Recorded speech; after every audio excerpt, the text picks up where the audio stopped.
We're here because free speech is under attack. We're here because people are being convinced that socialism works. We're here because people are being judged guilty until proven innocent. We are fighting back with facts. This is not a safe zone, so buckle up, Buttercup. This is the raw, naked truth.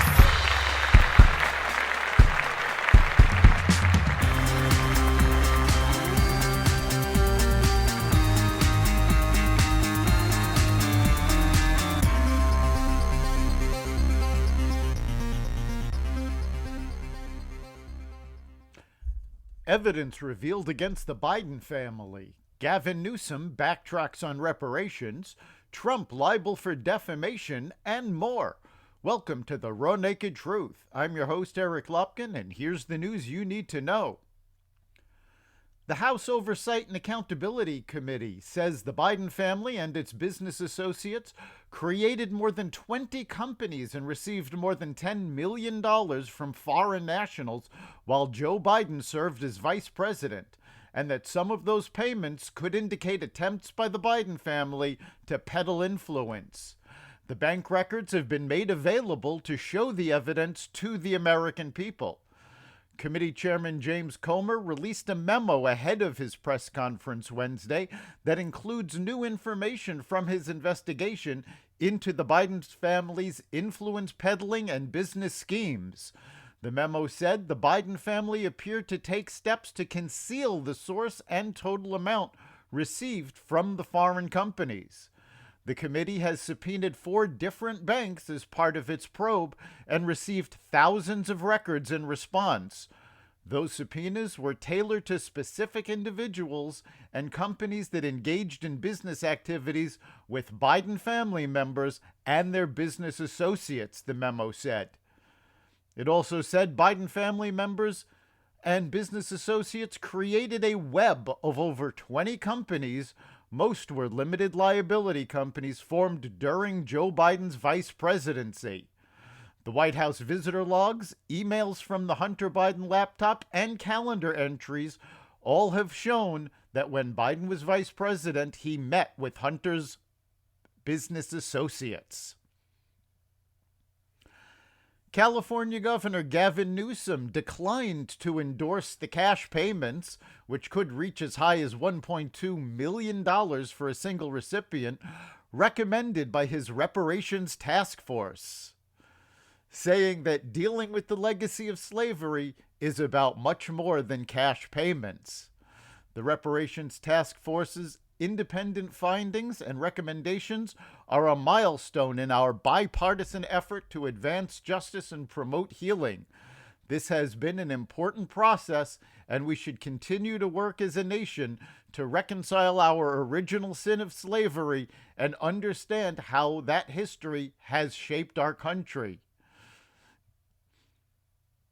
While the Democratic governor applauded the task force work, he declined to endorse any specific recommendations, though he pledged to continue to advance systemic changes that ensure an inclusive and equitable future for all Californians. The cost of the recommendations from the task force is in excess of $800 billion, more than 3 times the total budget of the state of California. California is currently facing a budget deficit and can't even meet its current requirements.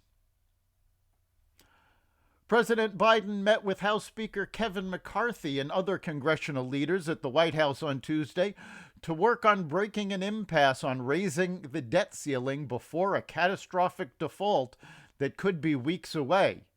Biden insists Congress must lift the $31.4 trillion debt limit without conditions. McCarthy and his fellow Republicans are demanding spending cuts in exchange for raising the borrowing cap. It was Biden's first face-to-face meeting with McCarthy since February 1st. There was no breakthrough on Tuesday. The leaders agreed to meet again on Friday.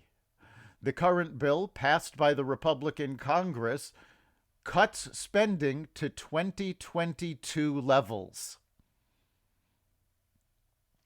A jury in Manhattan's civil trial on Tuesday found former President Donald Trump liable for defamation of former advice columnist E. Jean Carroll. The jury awarded Carroll $5 million in a case that could rattle Trump's bid to win back the White House in 2024. The jurors rejected Carroll's claim that Trump raped her during the encounter in a Manhattan department store dressing room in the mid-1990s, but found him liable for defaming her when he said her allegations were a hoax and a lie. Trump said on his social media platform that the verdict was a continuation of the greatest witch hunt of all time. Trump has also announced that he will be appealing the decision. Health experts, alarmed by rising breast cancer diagnoses in younger women on Tuesday, revised the standard medical advice on mammograms and recommended that women at average risk for breast cancer start getting regular mammograms at age 40. The U.S. Preventative Services Task Force previously advised women to start regular mammograms at age 50. The task force had raised the recommended age from 40 to 50 in 2009 due to researchers' concerns that earlier screenings could do more harm than good. But the number of breast cancer cases in younger women has risen, and the survival gap has failed to narrow, particularly for younger black women who die of breast cancer at twice the rate of younger white women. That's the Raw Naked Truth. You can catch every episode of The Raw Naked Truth at xvadio.com/podcasts, the Apple Podcasts app, Google Podcasts, Spotify, iHeartRadio, Stitcher, Amazon Music, Audible, and other platforms that respect freedom of speech. We'll see you next time.